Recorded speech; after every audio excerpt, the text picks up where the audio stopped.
Baru satu orang datang ya. Udah 13 menit saya tunggu ya. Kita mulai aja ya. Rasmi ya. Iya Pak, Sparta. Ya aja lah ya. Eh, Gak ada yang datang. Aduh. Ya. Kamu di mana nih? Buka videonya di mana nih Rasmi? Lagi di mana? Baru pulang Pak. Oh pulang ya. Oh. Mm-mm. Kamu yang di Mandiri? Mandiri ya? Bang BTN Pak. Oh BTN ni lah. Mm. Ya, saya sering itu ya. Saya materi ya. Ya Pak. Udah sampai di rumah udah, Rasmi. Iya Pak, baru sampai kosan. Hmm. Oke, bentar ya.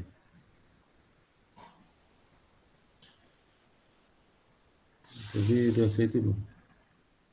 Bentar.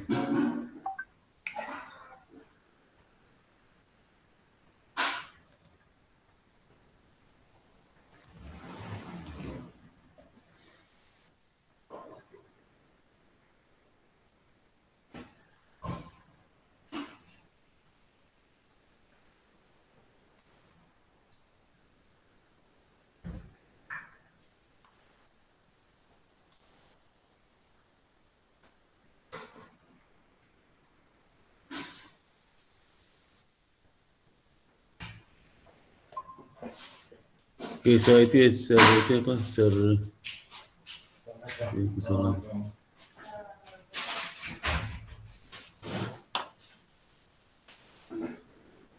Ini dia sekarang.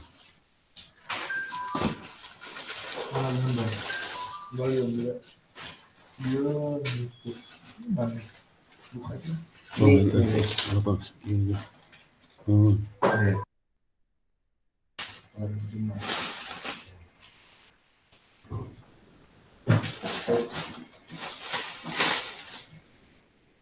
Ini udah kelihatan itunya. Apa? Waduh. Bentar sih. Mana sih? Sudah Pak. Kelihatan ya? Udah Pak. Ya. Oke, Assalamualaikum warahmatullahi wabarakatuh. Waalaikumsalam warahmatullahi wabarakatuh. Pada hari ini, hari bentar saya takutnya itu.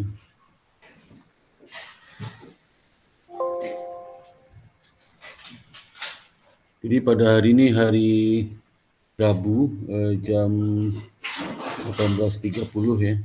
Terlambat 15 menit ya. Karena kalau sebagian besar sudah kerja ya.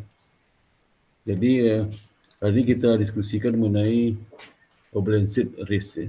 Risiko yang muncul dari obligation ya. Jadi kalau di dalam laporan keuangan perbankan namanya rekening administratif ya. Ya. Jadi kreatif itu bisa tunggu sebentar ya. Saya bentar ya. Perbankan dulu. Ini bentar.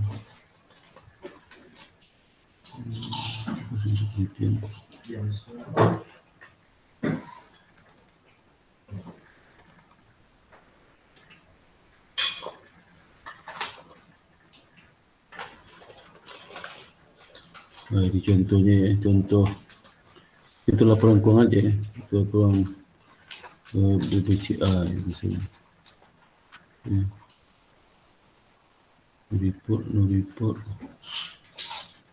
Ya.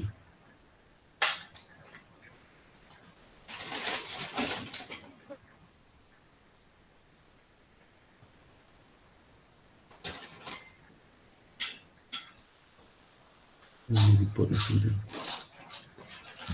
Laporan keuangan BCA ya.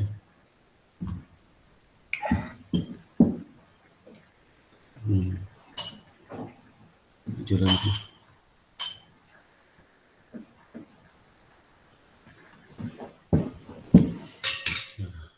Jalan ni laporan.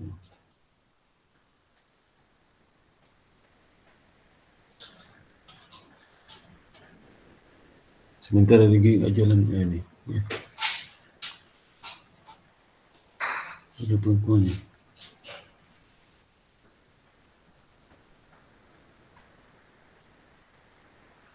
Racing, Juni. Ada perempuan ni.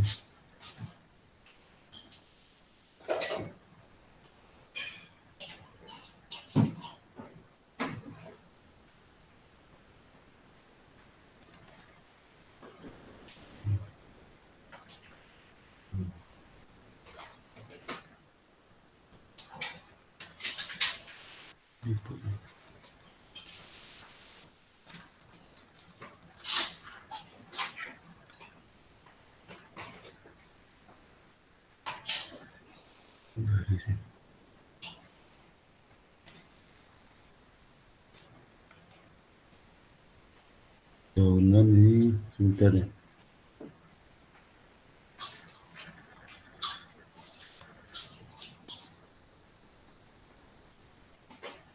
Laporan notam personal ya. Ada laporan lagi.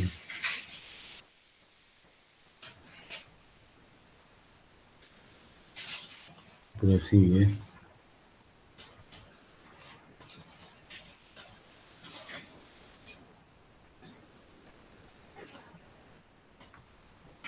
Administrasi nggak ada. Jadi nggak ada laporan. Jadi kalau di laporan keuangan tahunan itu hanya laporan on balance sheet aja. Yang off balance sheet nggak ada. Yang ada itu laporan itu kali. Balance sheet nggak ada.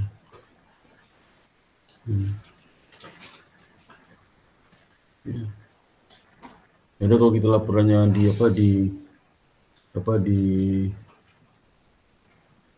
di laporan yang di OJK ya ada. Kalau di yang ke publik nggak ada ya. Nggak ada. Di sebelah lagi sini.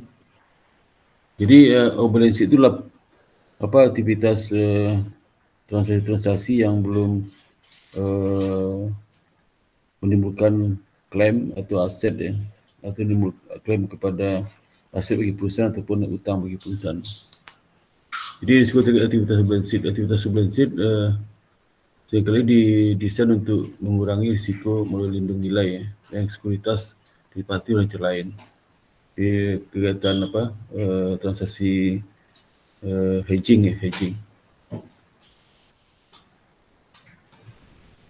Jadi juga balance sheet itu dia termasuk itu mengenai ini di samping transaksi hedging juga balance sheet itu bisa timbul dari loan commitment dari transaksi kredit ya. Jadi sendiri tapi boleh cairkan. Nanti chapter ini menjelaskan berbagai balance sheet activity, berdampak balance sheet terhadap risk exposure, yaitu performan dan solvensi dari lembaga keuangan itu. Dan menjelaskan perbedaan masing-masing jenis balance sheet dan risikonya. Bentar.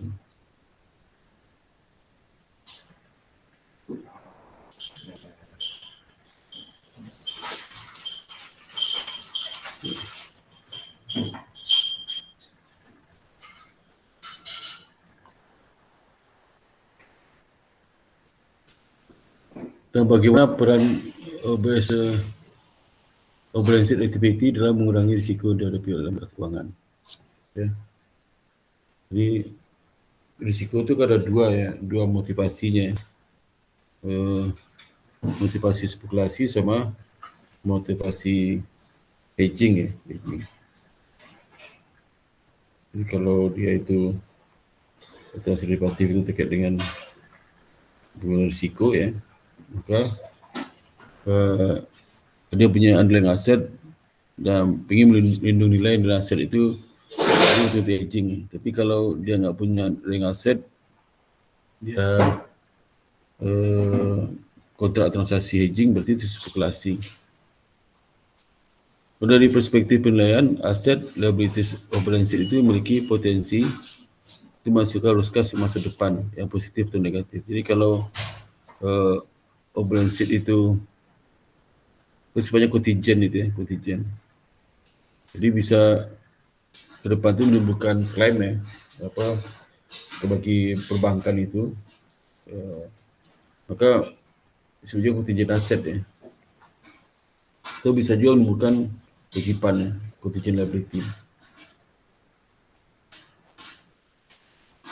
Jadi biaya dan kegiatan operasi menyediakan sumber utama pendapatan yang tidak begitu menarik bagi lembaga keuangan karena pendapatan itu besar kebanyakan dari kredit ya. Jadi kalau saya lihat, saya pernah teliti dari laporan keuangan perbankan ya, jangan lihat laporan keuangan perbankan dan go public ya, itu enggak ada laporan rekening administrasi. Tapi lihat laporan perbankan yang ke OJK. OJK itu ada yang disampaikan di situ ada ujian balance sheet ya. Karena saya dulu pernah melakukan penelitian terhadap balance sheet itu. Balance sheet penelitian ya. Dan sebagai besar perusahaan bank itu nggak ada punya balance sheet yang signifikan ya. Malah ada yang beberapa pos itu nol, kecil ya. Mandiri aja balance sheet itu kecil banget ya. Dibandingkan total asetnya. Jadi juga bank-bank lain ya. Jadi nggak begitu banyak ya. Karena untuk fee base dari balance sheet itu nggak begitu signifikan lah. Jangan modal lembaga keuangan tidak hanya on balance sheet, kalau menghitung CAR itu ke capital adequacy ratio tidak hanya on balance sheet, juga digabungkan dengan off balance sheet ini. Kita lihat nanti off balance sheet activity dan efficiency isinya. Kalau return risk rating balance sheet. Okay. Return on risk dari off balance sheet itu loan commitment ya. Contoh loan commitment komersial LC.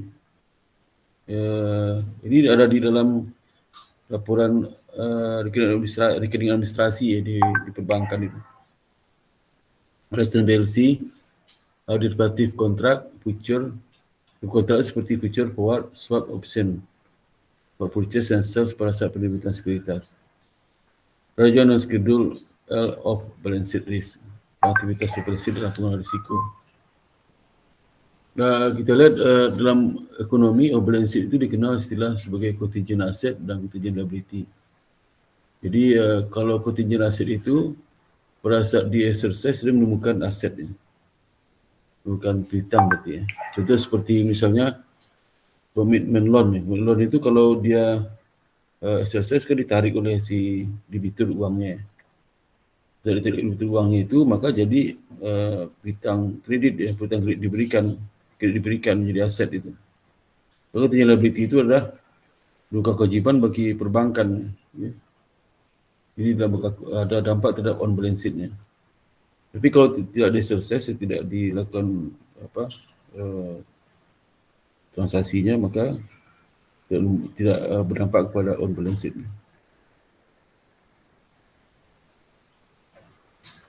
Jadi ada banyak contoh kasus ya, terutama di lembaga keuangan di Amerika.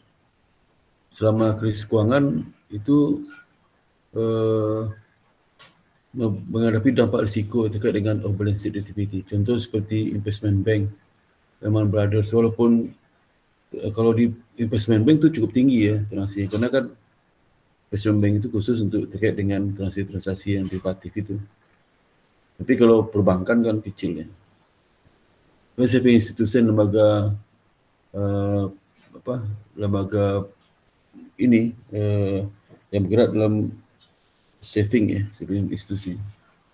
Itu seperti Washington Mutual, Insurance Company, AIG, Citigroup juga kena ya. Finance Company, CIT Group, dan government sponsor agency seperti Fannie Mae dan Freddie Mac. Dari perspektif penilaian lembaga keuangan, balance sheet dan relatif mempunyai potensi menuju cash flow, positif ataupun negatif. Ini contoh kasus ya, bisa di beberapa big loss and derivative ya. Di September Oktober 1994, Banker Trust digugat oleh Gibson Grating dan Procter & Gamble. kerugian derivatif sebesar 21 juta US dollar. Untuk Gibson dan Malaysian 200 juta untuk Procter and Gamble. Jadi lumayan besar itu. Kalau 1 juta dolar dikali itu 10.000 ya. Jadi berapa tu? 1 juta. 1 juta aja kali 10.000 berapa? 10 miliar ya, 10 miliar. 210 miliar. Itu 200 juta. Berapa Februari 5 dia terkenal sekali ya, kasus Behring. Itu yang ada di Singapura ya. Tapi pusatnya di Inggris. Dia bank investasi tertua di Inggris mengumumkan kerugian yang pada akhirnya berjumlah 1,3 miliar US dollar ya. Luar biasa ya. Jadi Behring 95 sangat terkenal. Itu saya masih di bank pemerintah 95. Ya. Ini terkait dengan perdagangan didapati di Singapura oleh Nicholson Gleason, dealer yang bekerja di Barings Bank. Dia akhirnya bank bangkrut ya, bangkrut, ditutup bang, gara-gara kasus perdagangan derivatif. Itu 1,38 miliar itu setara dengan 10 kali 1 ya, jadi 13,8 triliun rupiah. Tutup bang ya. Pada Desember 96 ya, NatWest Bank menimbulkan kerugian sebesar 7 juta pound sterling yang disebabkan oleh kesalahan penetapan harga derivatif di dengan perbankan investasinya. Mantan pedagang Yakos Popes disalahkan atas kerugian tersebut yang disebabkan oleh 2 tahun perdagangan tidak sah olehnya. Jadi modus mereka itu mereka men-take transaksi ya. Transaksi itu tidak ada catat ya. Jadi begitu ada kerugian mereka catat di perbankan. Begitu keuntungan masuk kantong mereka. Ya. Itu. Nah, pada saat kerugiannya makin besar ya. Tidak terkendali, itu menimbulkan kolap bagi perbankan itu. Di 97 juga ada kasusnya Damien Cobb, mantan pedagang di Midland Bank cabang New York, dilarang oleh Federal Reserve Board atas pemalsuan buku catatan yang berkaitan dengan aktivitas perdagangan derivatif suku bunganya. Jadi ini dan kemudian kerugian tidak banyak signifikan ya. November 97 ada lagi, 98 ada lagi, ya. 2001 lagi. Juli 2001 ini 98 itu September 98 ya. Saat kondisi krisis di Indonesia itu menjemur jangka panjang dengan lindung nilai dengan exposure melebihi 1,25 triliun dolar dan derivatif selesai ini. Jadi ini juga menjadi problem ya. 2001 dia JP Morgan Chase Citigroup mengalami kerugian 2,2 miliar dolar. Ya. Ini terkait dengan Enron yang gagal dalam memenuhi kewajibannya. Banyak kasus ini 2006, 2007, 2008 ya, ini kasus terkenal yang kerugian bisa jutaan dolar ya. Sama malah miliaran dolar ya. Ini juga 2008, 2011, 2012 juga ada ya. Ya. Itu contoh-contoh dari kerugian akibat transaksi off-balance sheet. Jadi meskipun off-balance sheet itu transaksi derivatif tidak begitu besar ya, di dalam catatan administrasi perusahaan ya, di perbankan, tapi dampak kerugian ini luar biasa besar. Karena biasanya kan dia net settlement ya. Dan kalau seandainya terjadi klaim ya yang merugikan, itu yang paling besar. Jadi off-balance sheet itu suatu item unsur dikatakan off-balance sheet aset apabila peristiwa kontingen terjadi, maka item off-balance itu akan menjadi aset dalam neraca. Seperti misalnya commitment loan ya. OBS itu suatu liability, suatu item unsur dikatakan OBS liability apabila peristiwa kontingen terjadi, maka item itu jadi liability di neraca. Ya, misalnya seperti apa ya?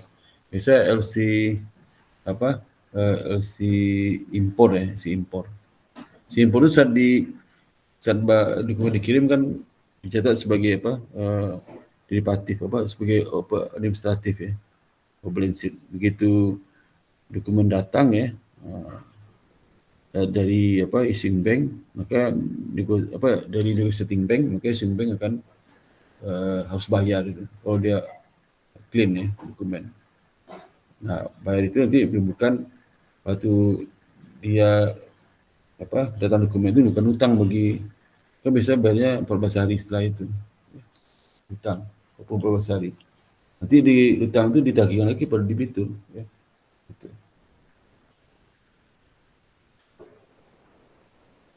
Itu juga kalau LC-nya ekspor ya, ekspor bisa menimbulkan balance sheet aset ya.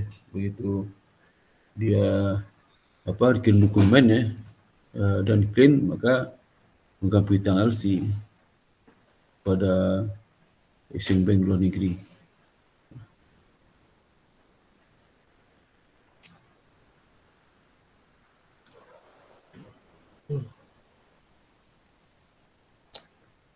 Jadi dalam balance sheet itu aktiva dan liability agak sulit ya dan kompleks karena ketidakpastian dengan probabilitas antara 0 sampai 1 ya.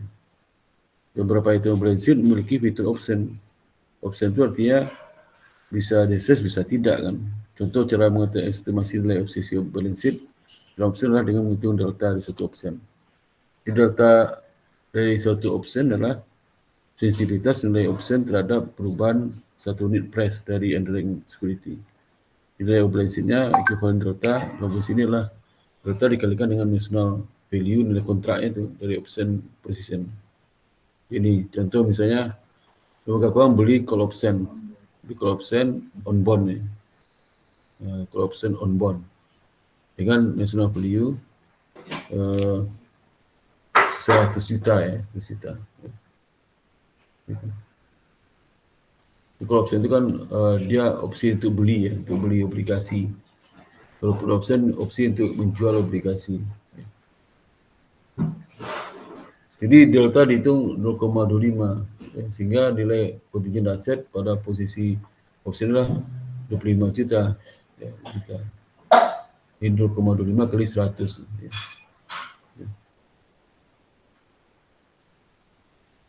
Ini betul deltanya ada delta O optionnya delta S ya.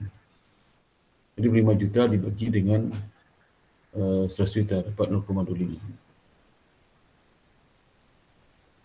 Jadi perubahan dalam posisi harga opsi, kemudian perubahan dalam harga underlying security. Ya. Jadi bila operational first value adalah opsi 100 juta, delta equivalent nilai contingent adalah sebagai berikut delta kali first value option. Maka delta equivalent dari opsi adalah 0,5 kali 1 dapat 5 juta. Ya. Kemudian option pricing dihitung dengan Black-Scholes model. Jadi bagaimana kita menentukan nilai opsi ya, opsi. Jadi cuma ada dua model nih, binomial atau binomial model. Jadi ada dua model Black-Scholes, binomial model. Istilah akuntansi Indonesia mengakui nilai opsi itu dihitung dengan Black-Scholes model. Jadi Black-Scholes model itu nanti bisa lihat di mata kuliah investasi ya. Di buku Gruber ada itu. Black-Scholes model. Dan binomial model disajikan ya. Non commitment atau LC adalah salah satu balance sheet activity yang punya fitur opsi non commitment dan LC.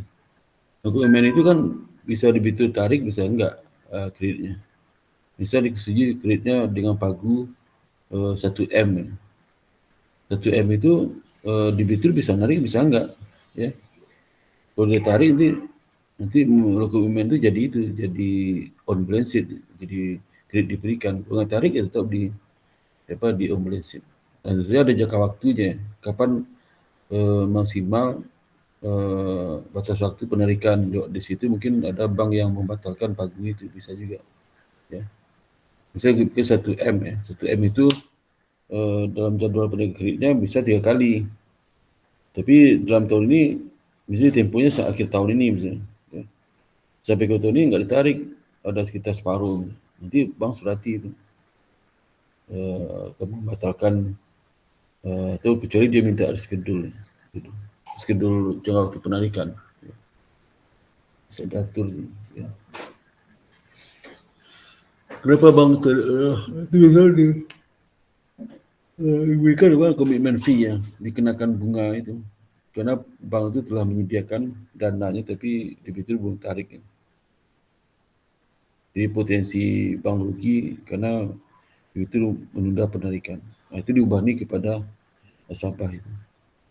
Risiko kerugian itu.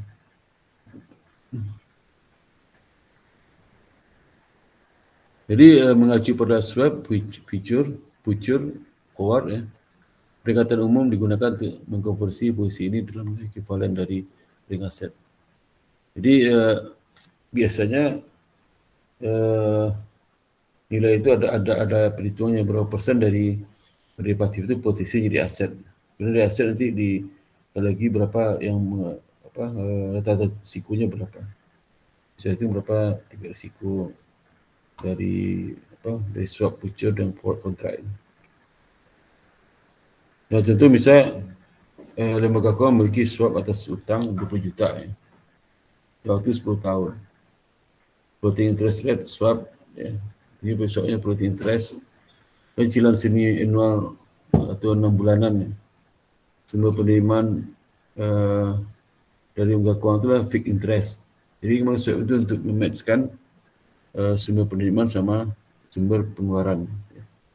Jadi contoh kalau di lembaga keuangan itu kalau dia penerimaan diberikan floating interest ya, float, kemudian pinjaman bentuk fixed rate, dia bisa floatingkan di sisi aset, di sisi hutang. Kalau si aset di floating diswapkan berarti dia harus merubah aset jadi fixed rate, bukan kita di floating jadi fixed. Jadi di kontrak dengan pihak ketiga, bank itu tak fixed rate ke pihak ketiga itu, nanti dari pihak ketiga ke debiturnya tetap floating rate. Nah, dari sisi perbankan, bank itu dia aman ya, berapapun bunga di pasar dia tidak akan mengalami kerugian karena bunganya fixed rate antara aset sama pasifa ya. Itu for swap itu untuk menjamin cash flow ya, harus masuk keluar cash. Jadi floating interest rate yang akan dibayar atas hutang per 6 bulan menggunakan floating interest berikut. Jadi contoh ini, misalnya bank itu asetnya fixed rate ya, 8%. Waktu 10 tahun.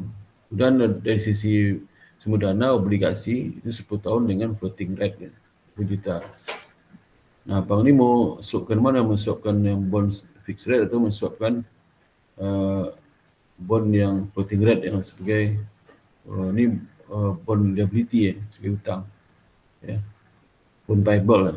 Kalau di akuntansi bond payable. Kalau yang di sebelah kiri namanya investment in bond. Ya, investment in bond. Jadi mau floatingkan investment in bond atau meswapkan investment in bond atau meswapkan bond payable. Ya. Kalau misalnya dia meswapkan investment in bond, maka bisa mudah dari fixed rate ke floating rate. Kalau meswapkan bond payable, itu floating rate jadi fixed rate itu seperti itu. Supaya dia aman ya.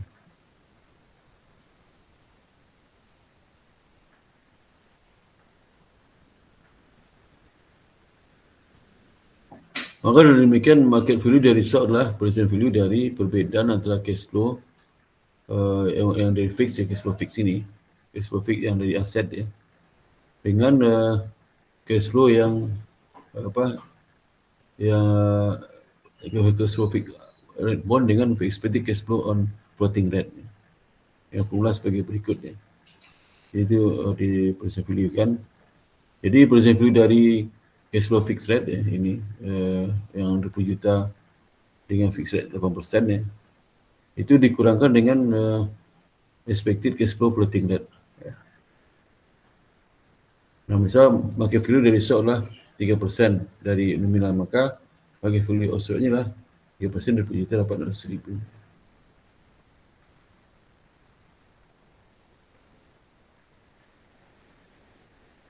Bagaimana kita menghitung current market value setiap off-balance sheet aset dan liability serta dampak terhadap solvensi?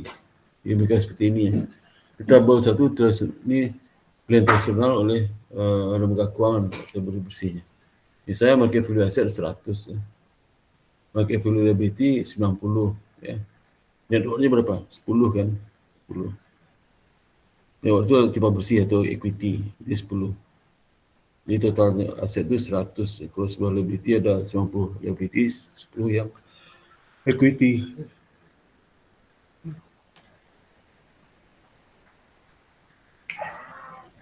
Data di atas sudah digunakan untuk nilai subvensi, itu capital asset ratio lah. Capital asset ratio itu 10 per 10 kan.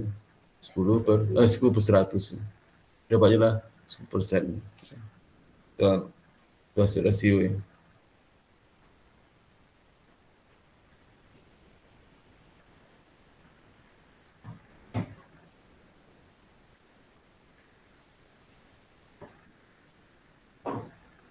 Nah, di tabel 2 penilaian tiba bersih lembaga keuangan itu ditambahkan on dan off tidaknya. Kalau itu kan on aja kan, on aja. Ini kan on aja. Jadi on itu 10 per 100 rasio capital to asset rasio solvensinya. Tapi kalau tambahkan dengan on balance sheet-nya kan di sini 150 ya, contoh 150 on balance sheet asset, off balance sheet asset, off balance sheet liability. Maksudnya 150. Nah, kalau kita nasional perhitungan ya, jadi aset berapa ya? 100 tambah 50 tambah 150, jadi 300 kan. Karena liability 90 tambah 150 ya, berarti berapa? Ya. Jadi dapatnya lah sudah. Udah masukkan 150 sudah masukkan kontingent aset, tadi kan 100. Masukkan 50 kontingent aset, kontingent liability 55 ya, liability. Sehingga total dari aktif bersih jadi 5 ya. Jadi kan 10 jadi 5. Kenapa? Karena ada kontingent liability 55. Ya, 55. Itu. Iya, total 150 juga ya. Ini dapatnya ke itu, ke mana? Ke aktif bersih ya. Bersih 10 jadi 5. Karena posisi pembalasannya negatif 5 kan, 5 50 ini aset dan 55 liabilities kan negatif. Nah, itu mengurangi equity ya, equity. Jadi, kalau kita terdapat nilai pasar kemudian liability terhadap nilai pasar kemudian aset sebesar $5 sehingga timbul klaim ya. Maka kita sebut kurang menjadi 5 dengan demikian segi berikut ya. Equity-nya tipe kurang lancar pada aset kurang liability. Ini 100 kurang 90 tambah 50 kurang 55 negatif itu. Ya, kontingensi aset. IC itu kontingensi aset, C itu kontingensi liability. Liability.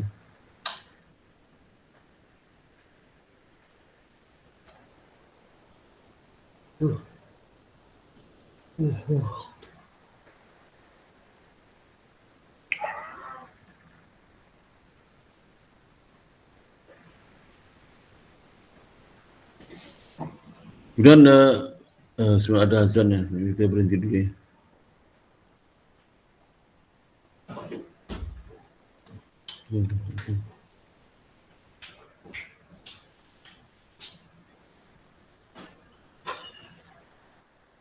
Azan.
Kita lanjutkan lagi ya.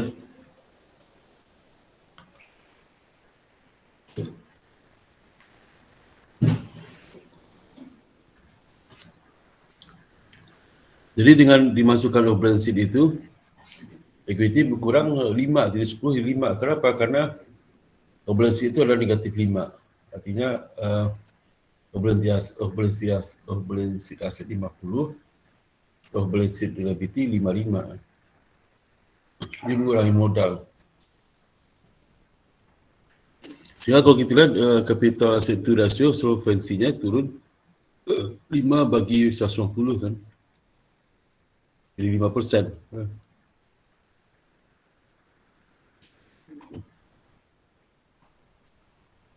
5/100 ya.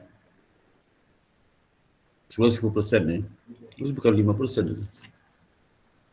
Ini kan jadinya berapa? 5/150 kan.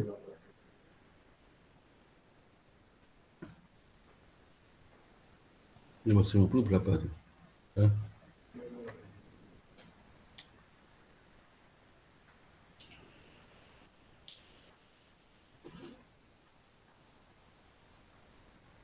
Seperti 15 ya. Di sini 5%, mungkin 5 dari 100 ya. Harusnya seperti itu. Yang mengaktifkan aktivitas operasi, bank mengharapkan fee base ya, income. Meningkat pelan-pelan untuk dengan offset penurunan margin spread dari aktivitas utamanya, dari kredit. Data di perbankan Amerika turun 9197. Jenis aktivitas operasi yang utama adalah seperti loan commitment, stand by LC,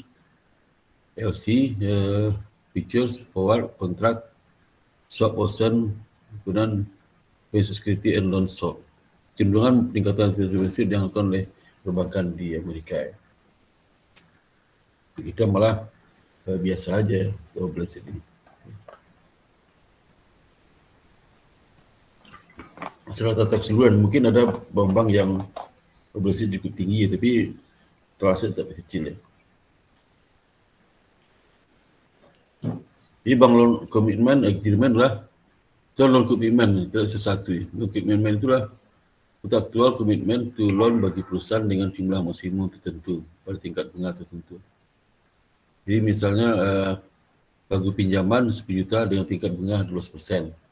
Maka borrower memiliki opsi untuk menarik pinjaman sesuai dengan loan commitment agreement LCA. Ya. Tapi opsi ya, bisa dia tarik bisa enggak.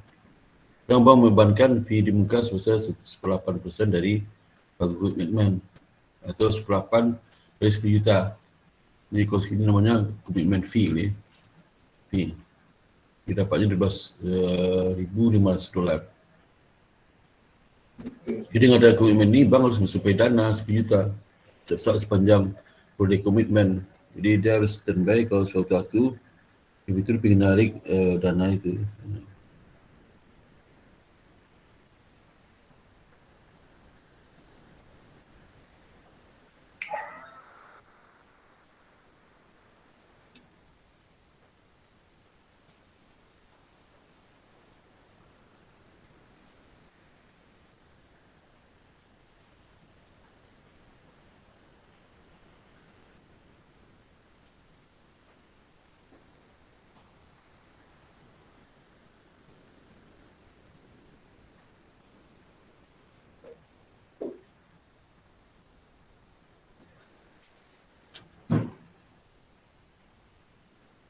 Kemudian ukuran berikutnya lah membangkan borrower dengan back end fee ya,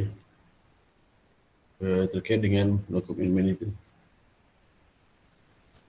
Jadi misal jika borrower hanya menggunakan dana 8 juta ya, selama setahun, maka fee yang dikenakan atas komitmen yang tidak digunakan adalah 14%. Jadi sini namanya disponible credit ya. Disponible credit itulah kredit yang belum ditarik ya. Kalau sudah ditarik tapi belum tarik. Makanya misalnya tempo dia narik tanggal 1 Juni ya, 500 juta. Tapi dia nggak tarik ya. Dia nggak tarik sampai akhir tahun. Maka dia kenakan terkait dengan komitmen ya. Kalau dia narik ya, disponible credit itu kalau dia 0,5%, 0,5% dari kalau dia mulai 1 Juli ya, berarti 6/12 dikali dengan jumlah pagu kredit diberikan. Itu kenakan. Terpaksa dulu manual hitungnya, kadang-kadang lupa ngitung itu. Kalau hitung kadang enggak, kadang cuma kecil sih, enggak gitu besar ya. Tapi kalau lumayan juga bisa puluhan juta juga kalau kredit miliarannya. Kalau di sistem otomatis ya, tapi kadang banyak individu keberatan ya. Kenapa? Biaya kreditnya ada. Jadi upfront fee itu seberapa persen dari pagunya ya. Back end fee seberapa persen tidak yang digunakan. Jadi kalau pertama di depan itu dibebani 8% dari pagu kredit ya. Dan dia back end fee itu kalau sedang nggak ditarik dikenakan lagi. Itu 1/4% dari jumlah yang belum ditarik.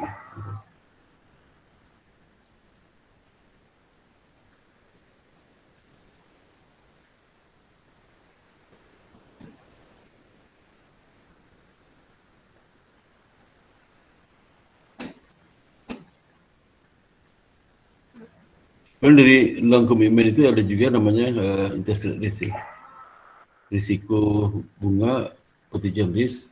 Potential risk timbul dari kenyataan bahwa komitmen awal bank untuk memberikan pinjaman yang tersedia bagi borrower selama periode komitmen dengan fixed interest rate atau variable interest rate. Misalnya contoh ini, bank memberikan loan komitmen sebesar 1 juta di interest 12% selama setahun. Ya. Jika cost of fund biaya dana di pasar uang lebih besar dari tingkat bunga 12%, sehingga spread negatif atau di bawah 12%. Jadi spreadnya kecil untuk menghadapi kerugian ini, bank harus menguranginya. Jadi contoh gini ya, misalkan bunga 12%. Nah, kalau ditarik kan selama setahun kan, kalau cuma ditarik di pertengahan tahun, saat penarikan tuh bunga cost of fund di pasar itu lebih dari 12%, maka dia akan rugi kan. Karena dia dapat dana di pasar bunga 13% ya. Untuk digunakan dana kepada kredit yang bunga 12%, dia rugi 1%. Ya. Maka untuk mengurangi kerugian itu, maka dia bebani dalam bentuk itu, komitmen loan back end fee itu.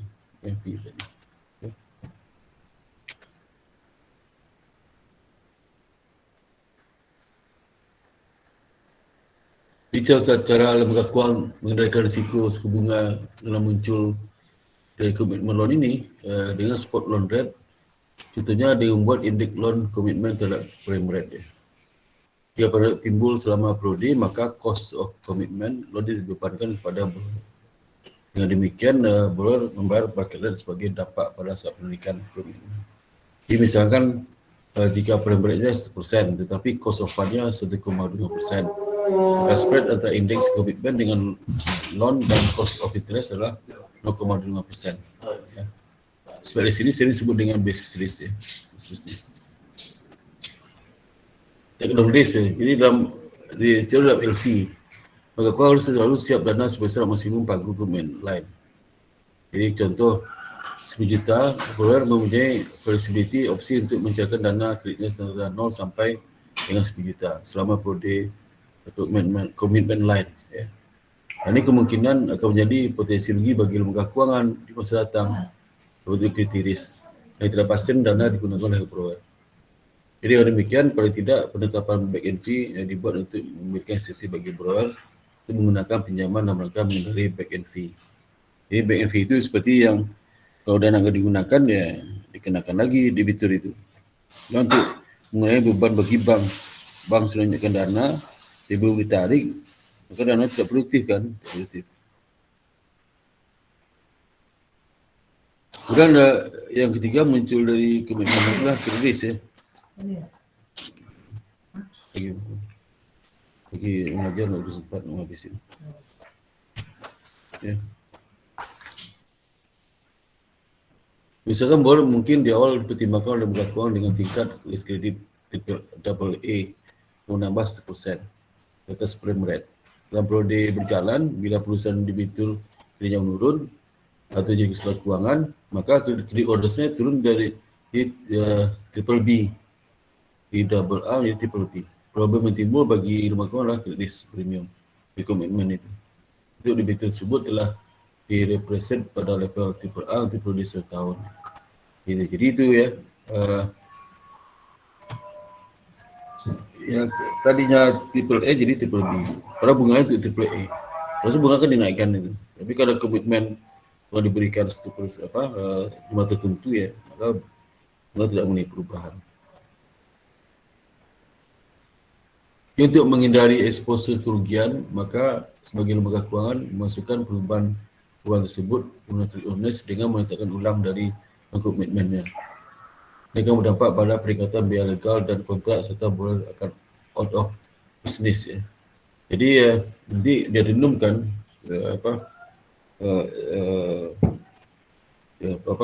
debt covenant-nya atau penyakit PK-nya, penyakit kredit atau 10 perubahan itu.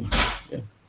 Ini bagi BB notaris lagi ya. Notaris itu yang menunjukkan dampak bagi bank. Mesti bank membanggakan pada debitur sih perubahan atau penyakit kredit itu menggunakan notaris. Aggregate funding risk ya.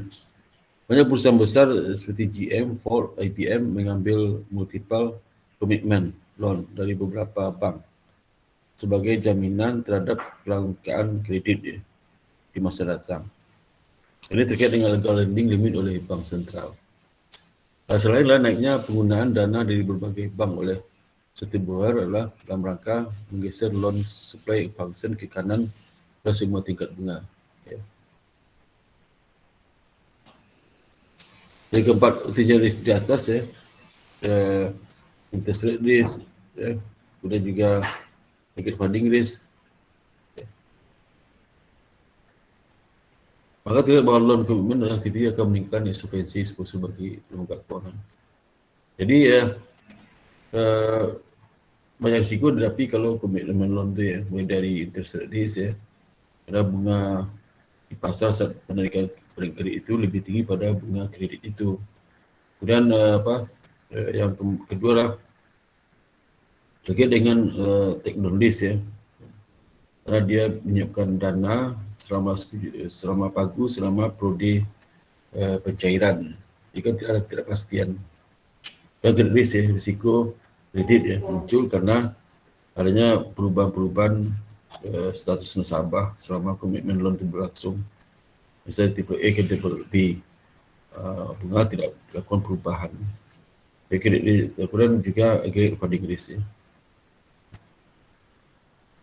Jadi di keempat contingent risk di atas terlihat bahwa loan commitment activity akan meningkatkan risiko insolvensi bagi lembaga keuangan. Jadi loan commitment itu tidak banyak menentukan sebenarnya, meskipun sudah ada front of fee ya, front fee ya, atau back end fee ya. Jadi walaupun ada provisi kredit, kalau sini provisi kredit ya, provisi kredit itu adalah presentasi kali pagu. Dan terkait dengan fee, terkait dengan disponible kredit, itu kalau sini back end fee. Ya. Juga ada itu, tapi kadang tidak bisa nutup semua itu. Jadi perubahan suku bunga di pasar meningkat, kecuali bank itu melakukan dendum ya, dendum dengan debitur. Misalnya dikatakan bunga 6% gitu. Terus bunga di pasar meningkat 8%. Ya. Maka perbankan itu minta debitur untuk melakukan dendum. Ini menjadi 8%. Tapi kan bank kurang biaya. Biasanya debitur nggak mau membayar biar terus adendum itu karena kan mau nyambang gitu. Ya. Kamu bisa rugikan juga. Jadi dari empirik menunjukkan bahwa bank yang mempunyai komitmen loan lebih banyak cenderung mempunyai karakteristik risk dari on prinsip yang rendah dibandingkan dengan bank yang mempunyai loan komitmen yang rendah. Ya. Maka saya lihat, coba lihat deh, obligasi itu kan kecil semua nilainya, tidak besar. Ya, risiko tinggi juga kalau punya loan komitmen. Pada komersial LC dan standby LC ya. Dalam fee yang dikenakan dalam penerbitan LC dan standby LC, lembaga keuangan menambahkan contingent future liabilities mereka. Jadi penerbit LC, risiko penerbit LC berarti bank itu sebagai issuing bank ya. Penerbit LC, nanti LC itu berpotensi jadi apa itu? Kalau seandainya setting dokumen potensi jadi liability lah. Contingent liability. Jadi biasanya bank membebankan kepada debitur jadi hutang ya. Selain PLC, Nurul menambahkan perjanjian future obligations mereka. Jadi LC dan sistem LC itu merupakan penjualan garanti oleh lembaga keuangan untuk menjamin kinerja dari pembeli jaminan tersebut perusahaan. Risiko exposure akan dihadapi lembaga keuangan dalam pelaksanaan aktivitas LC dan sistem LC. Ya. Jadi komersial LC, sistem LC didapati kontrak future forward, swap dan option, product purchase and sales of an issued security dan non-sold. Ini menimbulkan risiko juga bagi perusahaan. Komersial LC risikonya apa? Ya kalau dia itu mendapatkan LC kan kalau dokumennya clean berarti harus bayar ke bank, ke setting bank gitu. Nah, itu kalau seandainya debiturnya tidak bayar, macet, muncul risiko kredit nanti. Karena biasanya kalau bank membayar LC impor nasabahnya, itu itu kan debitur itu jadi hutang bisa. Ya, jadi hutang LC kepada si debitur gitu. CLBC juga sama tuh. Jadi risiko ini kemungkinan muncul bila importir tidak bayar ke bank importir. Ya. Jadi komersial LC berarti tidak bayar ke bank importir. Ya. Di importir itu contoh misalnya PTA mau impor barang ya. Dari eksportir luar negeri kan minta LC. Nah, dia masuk ke LC ke bank. Bank itu namanya jadi issuing bank, kena BLC. Kemudian LC namanya LC impor namanya, LC impor. LC impor itu nanti begitu barang diserahkan dikirim ke itu kan ke bank issuing bank ya, sesuai dengan kerja yang dilamat LC itu. Kemudian eksportir nyiapkan barangnya, nyiapkan barang untuk diekspor ke Indonesia. Begitu terima barang-barang di Indonesia, nanti kan dapat dokumen tuh si eksportir di luar negeri itu. Nah itu melalui bank receiving bank, dokumen itu disampaikan, nanti receiving bank kan mengklaim kepada issuing bank. Nah, yang pasti bank harus bayar itu. Nanti kalau importir nggak bayar ke bank, nah itu risikonya, risiko kredit ya. Itu bank terpaksa bikin piutang LC, ya, piutang LC. Berakhir dibayarkan kepada si eksportir luar negeri. Jadi untuk itu perlu dimasukkan dalam penentuan LCV. LCV itu harus lebih besar dari expected default risk. Ya. LC tersebut jadi kadang nggak tempat selalu banyak sekali itu tulisan di bank pemerintah gila-gilaan sampai ratusan miliar kita LC itu. Ya. Nggak tercover dengan LCV kecil banget deh. Oke, tercover di kerugian itu. Komersial LC itu risikonya itu kalau seandainya importer nggak bayar ke bank ya, dikit macet ya.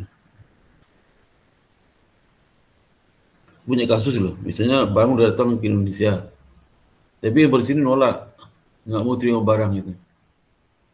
Terus si eksportirnya yang dokumen ke Indonesia, ke bank issuing bank di sini, atau clean ya, kalau terpaksa bank harus bayar, walaupun importir nolak. Biasa bank menyampaikan hal itu ke bank receiving bank supaya menghubungi eksportir. Eksportir selalu bujuk importirnya. Ya, risikonya kalau dia tak nolak bayar, berikutnya bank nggak lagi buka LC untuk importir itu. Itu risiko. Jadi biasa begitu nakal itu kan ini satu transaksi aja. Dia nggak mau bisnis lama-lama gitu. Itu jadi kredit risk muncul kalau importer tidak bayar ke bank karena bank sudah bayar ke negotiating bank, ke eksportir luar oleh bank negotiating bank. Ya.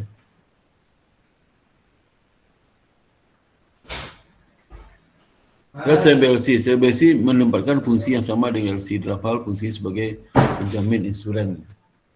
Jadi misalnya kalau seandainya dia buka CLBC ya, berarti kan jaminan bagi eksportir luar itu menyiapkan barang sebagian-sebagian ya.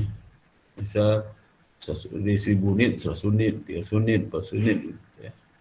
Hingga usah buka LC lagi ya. LC jadi bahan itu untuk si importer menjamin pasukan dari eksportir.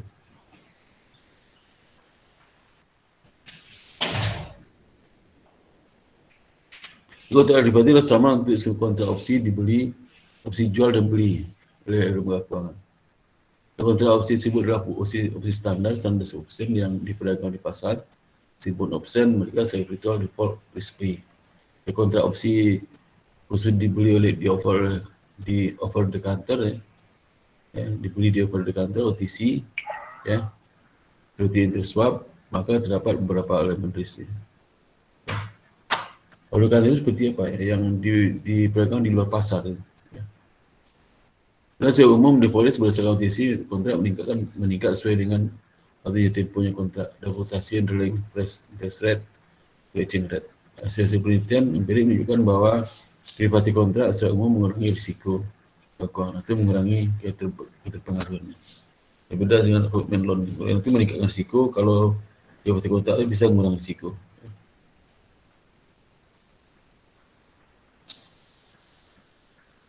Karena banyak bank ya, banyak bank dalam keuangan mempunyai komitmen untuk buy and sell, forward purchase and sell of an issue security. Sebelum diterbitkan ya, kalau prinsip komitmen ini berpotensi rugi bagi lembaga keuangan.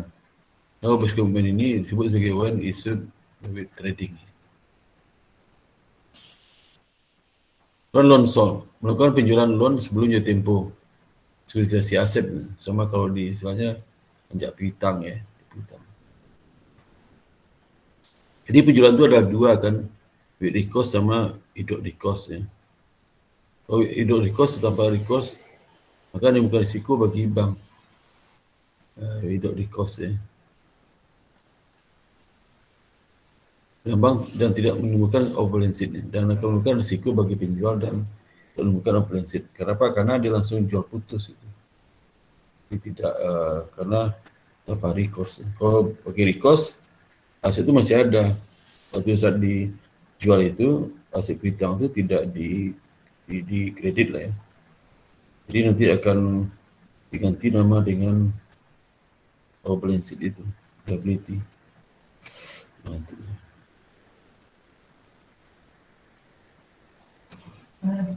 Kemudian menurut schedule L unbalanced risk. Dari 5 aktivitas yang telah disebutkan tadi di atas, tidak hanya obvious activity dapat menimbulkan contingent liability atau risk bagi lembaga keuangan, tetapi terdapat dua hal risiko, yaitu settlement risk dan affiliate risk ya. Settlement risk itu risiko pembayaran ya. Misalnya melalui chip clearing, bisa bank A mau transfer ke bank Z ya. Basic cash diambil oleh bank sentral akhir hari ya. Kan dia transfer. Jadi bank transfer melalui clearing ya. Clearing nanti dana diambil oleh bank sentral. Jadi misal kalau ini kan bank Z yang menerima hasil transfer, bank itu yang mentransfer. Jadi jika bank Z berdasarkan transfer pada jam 11, menerima fisik ya. Bank Y. Jika ada terima transfer, dia butuh bank segera menunjuk ke bank Y. Bank Y mana sini? Ya. Ada bank Y. Jam 11.15 ya. Jadi gini, bank tu terima transfer dalam jam 11, tapi besok belum terima. Maka dia pinjam ke bank Y jam 11.15.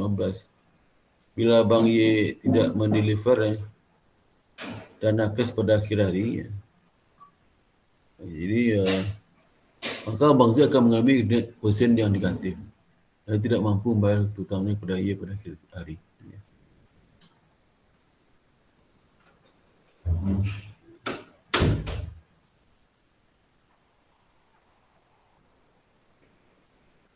Kalau di atas, maka akan timbul settlement risk ya.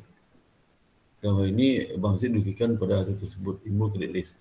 Tidak kira di neraca. Ini merupakan tambahan operasi bagi risiko bagi financial institution lembaga keuangan. Ya. Dan afiliasi itu adalah perusahaan afiliasi dengan perusahaan induk. Seperti A afiliasi BTP. Kalau gagal salah satu anak perusahaan berdampak juga pergerakan grup perusahaan gagal, dampaknya ke sistematik ke grup juga. Dia akan pengaruh pada kontingen occupancy terhadap tingkat kesihatan bank. Dua sumber utama di operate ini adalah kreditor dan regulator. Berapa peran aktivitas surveillance dalam pengurangan risiko ya? Aktivitas surveillance itu dapat menambah risiko bagi aktivitas lembaga keuangan.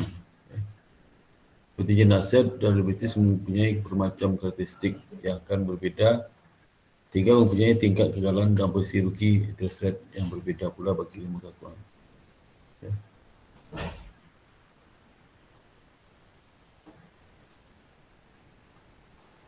Jadi hedging itu lindung nilai dan interest rate risk, foreign exchange risk dan risk pada on balance sheet, instrumen derivatif OPS seperti forward, future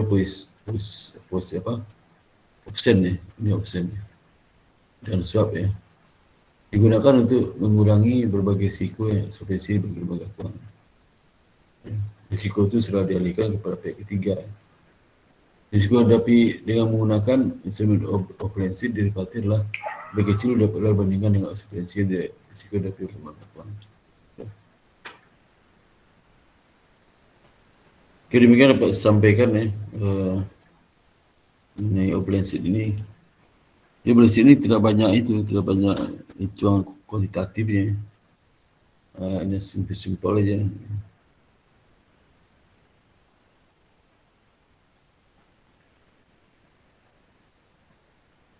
Oke, kalau ada pertanyaan ya, saya jawab untuk bukti kita sudah kuliah hari ini ya. Di kampus ya. Ngajar juga capek ya. Apalagi sudah kerja langsung kuliah ya. Mendengar satu capek sih. Kadang kalau tenaga habis siangnya, sore kuliah udah nggak nangkap tuh pikiran. Bisa gitu. Ya kecapean kan.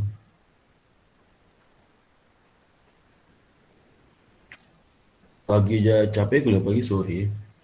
Kalau itu sisa tenaga dari kantor dari mana. Saya ngajar juga sama, bikin ngantuk ya.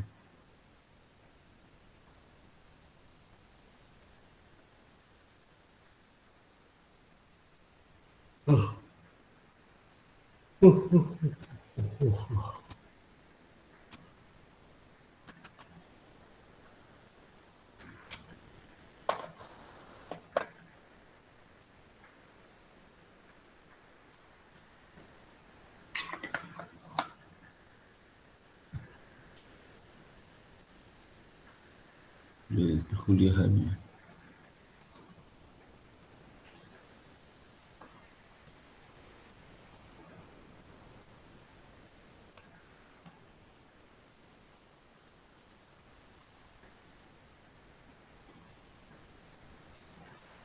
Okey. 1, 2, 3, 4, 5. 4, 2, 3, 4, 5. Ngacuk ni. Ini kuliah ke berapa ni? Kuliah ke 1, 2, 3, 4, 5, 6, 7, 8, 9, 10, 11. 12, 13. 14 dong. Ya. Mana sih? Ini kosong mana ini? Ini kosong ni. Aduh, absennya ngacuk ya. Karena kemarin ada sempat error ni. Error gimana ni? Ngacuk absen. Itu berapa ni? Okey, Daniel ada, Daniel. Pak hadir, Pak. Saya hadir. Dan Dini. Hadir, Pak. Hadir. Itu udah keluar jadwalnya, udah. Ini. Belum dikasih tahu sama Mbak Devita, Pak. Oh iya, itu tadi dia nyampaikan sebab pengujinya. Ya, Ya. Pak. Mungkin minggu depan ya, minggu sekarang udah penuh jadwalnya. Minggu depan ujian kayak itu. Ya, Pak. Yang udah penuh, nggak ada lagi. Dari Senin sampai Sabtu penuh banget sih. Nah, ini tiap malam tuh dari kemarin sampai Jumat itu. Selasa, Rabu, Kamis, Jumat saya ada. Kalau nggak rapat, gue ngajar. Gue rapat, ini ngajar. Besok ngajar, Jumat rapat lagi. Jadi agak, aduh, waktu saya memang nggak ada, sempit banget nih. Udah, Ibnu Setiadi dah. Hadir, Pak. Hadir. Hana, Hadir, Humaira, Pak. hadir. Nikomang, Hadir, Pak. hadir. Kemudian Wanda, Hadir, Pak. hadir. Sugeng Saya, Purnoto, Pak. Hadir. Hadir, Pak. Purnoto hadir. Ambar, Ambar nggak ada. Mangkir. Kemudian si Velia, Hadir, Pak. ini.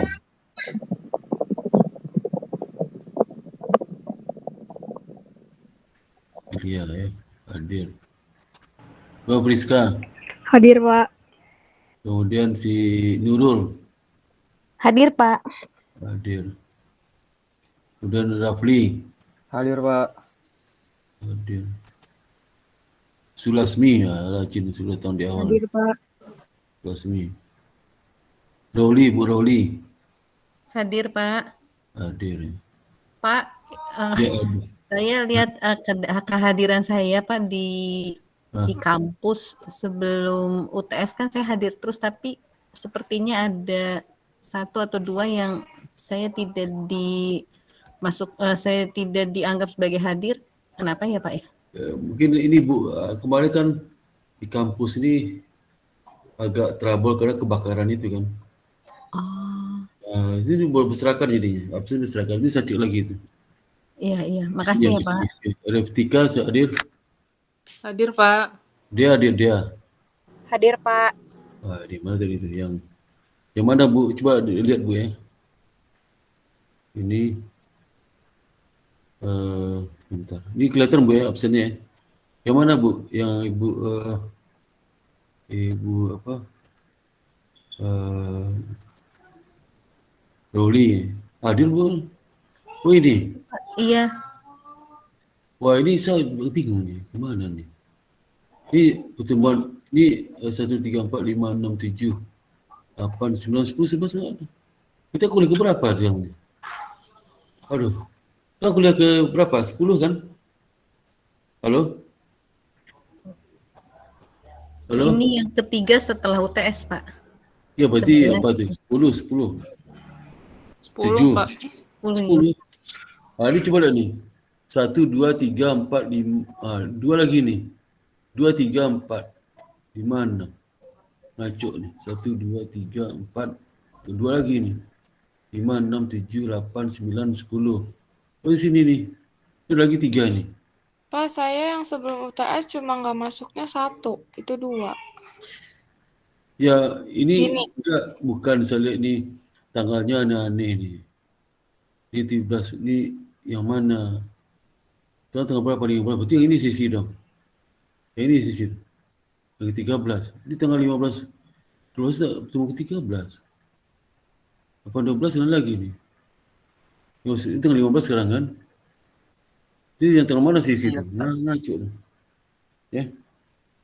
Ngacuk ini sesi lagi ni. Yang mana tu? Hadir. Siapa tadi tak hadir tadi? Ni dah isinya ni. Tadi isi mana? Tak tahu juga tu. Hadir. Si Sugeng ada? Hadir Sugeng, Pak. Ambar ada tadi? Ambar ada? Ambar enggak ada ya? Ambar enggak ada. Itu Ambar enggak ada. Priska ada. Dulu ada. Kemudian si Rafli ada. Rasmi ada. Bu Rodi ada. Dia ada. Etika. Ini ada. Ya. Ini. Ya. Ini ni apa? Tadi sisi yang mana? Aduh. Ini pertemuan 13, 9 tanggal 8 Desember mana tu? Kok cuma 13 ya? Yang 10 mana? Pak, minggu lalu Pak, itu Bapak saya kok belum nggak absen. Jadinya Iya, Pak. mungkin ada beberapa yang absen sendiri, Pak, di e-kampus. Maksudnya foto gitu, Pak. Ini tanggal 8 ini. Iya, Iya. betul. Tanggal 8. Tanggal 8 itu cuma 9. Mana? Tadi tanggal 8 tuh absen saya masih kemarin betul-betul dia lagi itu nih, tanggal 8 nih. Yang ada foto saya kan. Si Daniel ada nggak kemarin tuh? kemarin saya hadir, Pak. Bukan, aku tanya kamu Daniel. Kamu Daniel ya? Iya, saya Daniel, Pak. Daniel. Ini ada nggak kemarin? Ini hadir, Pak. Hadir. Ibnu Hadir, Pak. pagi itu. Si Nikombang ada. Lu siap sendiri nih. Apa itu? Si Wanda, Hadir, Pak. enggak yang minggu lalu bukan sekarang. Hadir, Pak. Sebelah gini. Si Rizka hadir. Nurul ada nggak kemarin? Hadir, Pak. Rapli, Hadir, Pak. ini si Sulasmi. Ini hadir. Ruli hadir kemarin ya? Hadir, Pak. Dea hadir, Pak. Pak, saya tidak hadir, Pak. Oh, Itu hanya saya hadir. tidak hadir, hanya itu karena Oh, apa iya. namanya ada rapat mendadak. Oh iya, ini satu ini aja kan? Iya, hanya itu aja, Pak. Juga sering. Ya. Si itu hadir nggak si Gate? Minggu lalu. Gate. Saya lupa Pak hadir apa enggak Pak? Waduh, kamu lupa siapa lagi itu? Mana ingat saya. Udah aku tuh hadir aja ya. Makasih Pak. Waduh, jangan lupa dong. Umur berapa? Berapa umur sekarang? 35 Pak. Waduh, tinggal masih muda mas. 35 lupa. Kamu udah punya istri belum? Sudah Pak. Sampai istri lupa lagi itu. Waduh, Aman kalau itu Pak. Gak lupa Pak, punya istri siapa enggak? Aduh, lupa ya. Suka singgah di jalan tuh. 24 November, dia November kayak gini absennya. Mana nih? Hah? Gimana sih? Desember, November. Wah ini berapa kali nih? Ini 1, 2, 3, 4, 5, 6, 7, 8, 9, 10, 11, 12, 13, 14. Aduh, 14 kali. Masa 14 kali sih? Iya. Nah, kita baru 10 kali, ini 14 kali nih. Aduh, kita aja nanti ya. Aduh, mana nih? Sekarang berikutnya saya tutup dulu ya. Stop sekali dulu. Coba buka anunya, kita foto bersama dulu ya. Untuk bukti hadir ini. Buka on cam, di on cam kan. Ya. On cam kan. Buka ya. Siapa yang belum buka nih? Bu Nurul, Wanda, Delia, siapa lagi belum? Wanda, buka Wanda. Dan mukanya yang utuh ya, jangan si Velia ini cuma rambut doang kelihatan. Mana sih? Velia. Cuma rambut aja, muka dari mana nih? Oh bukan nih, dia nggak bergerak nih ya. Koneksinya kayaknya, Pak. Koneksinya. Waduh, tinggal di mana sih koneksinya? Oke ya, si Velia nggak ada orangnya. Oke, saya hitung ya, senyum ya. 1, 2, 3, 4 ya. Saya coba, itu soal lagi deh. Lagi ya. Aduh, ini siapa lagi mau masuk nih? Nurul nih. Nurul buka videonya. Nurul. Oke. 1, 2, 3, 4. Nah, saya kirim ke grup ya. Tunggu ya. Grup mana nih? Ya. Grup Madris ya. Bentar ya. Muncul.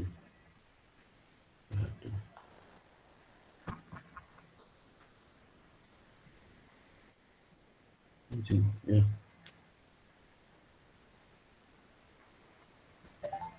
Bentar ya, gini agak lama nih.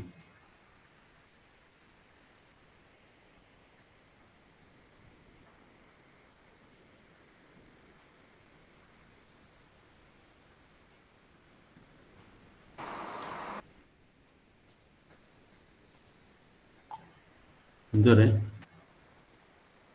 Mana nih?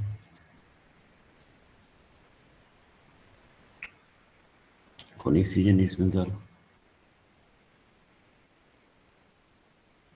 Grup.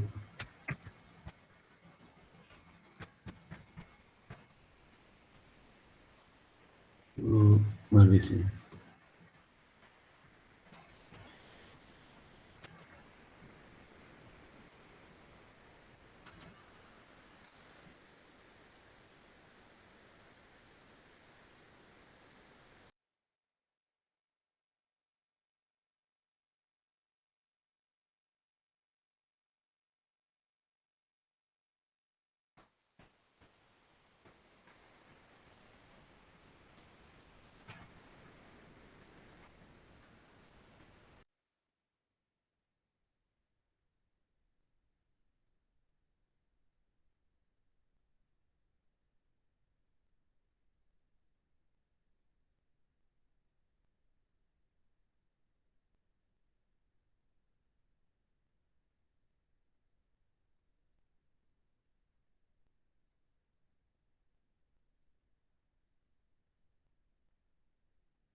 Pak, maaf, Bapak masih mute.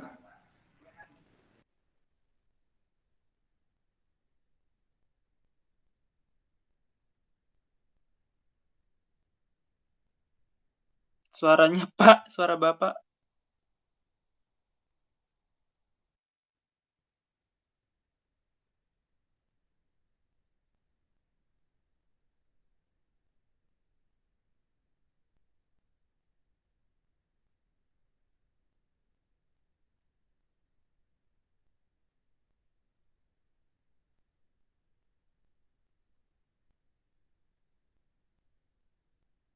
Keluar dulu. Oh. Baik Pak, makasih Pak. Baik, Izin nih Pak. Pak. Makasih ya, Pak. Kasih Pak. Kasih Pak. Terima kasih Pak. Selamat dulu Pak. Selamat malam. Makasih Pak. Assalamualaikum, selamat malam. Makasih Pak.